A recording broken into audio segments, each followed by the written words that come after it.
I want to show a video here on my base station, which is on the roof of my house inside of a plastic bucket radome. I'm going to show the difference on the range running 25 milliwatt on my little 65 gram total weight drone.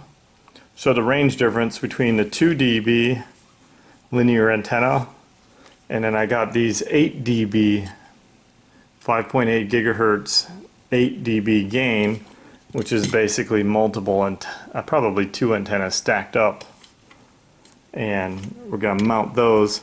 Now I'm not using cables because the RF loss is very small if you just connector it straight up. It's like 0.1 dB and 0.1 dB, so I'll have a 0.2 dB loss connecting it directly up. But I need to make a mount to hold this because these are pretty heavy antennas. So here we go, clear view with 8 dB omnidirectional. So I can fly all the way around. Here's my installation in my attic. Get around here. And I got my radome and the antennas up there. So this guy ranged out to 1,500 feet, and it was pretty scary how clear it was because my uplink, I still have to install a directional on my uplink for my 2.4 gig for control, because I know I gotta, not sure how the range is. I don't want to fail safe and then have to go find this thing because it's really hard to find when it's really far away. Got to use the directional finder, you know, built in to the LaForge. But let's look at the video and see what it looks like. So I'm range checking now with my 8 dB 5.8 gigahertz antennas.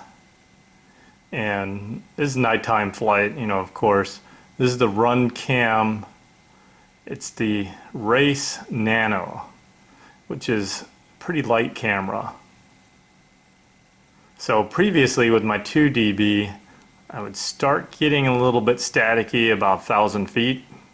And this is clear view, which is, it's really bad when you get end of the range because you can really lose sync. But this sucker's staying solid, so I'm going out pretty far on this one, about 1,500 feet. I haven't upgraded my 2.4 gig yet.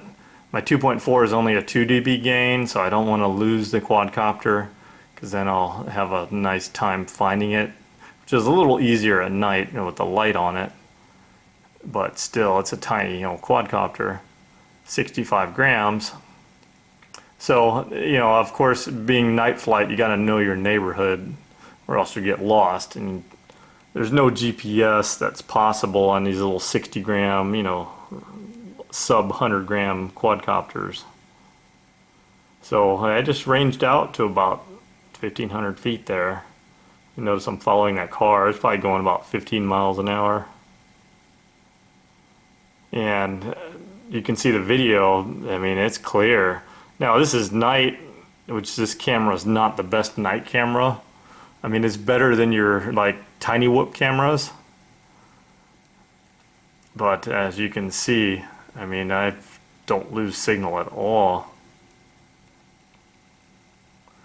So here I fly back into my cul-de-sac.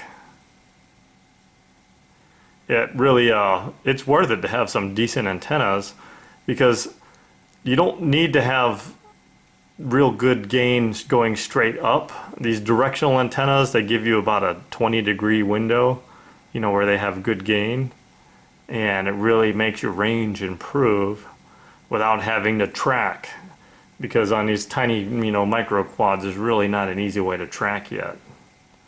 You know, so here I come in for a landing.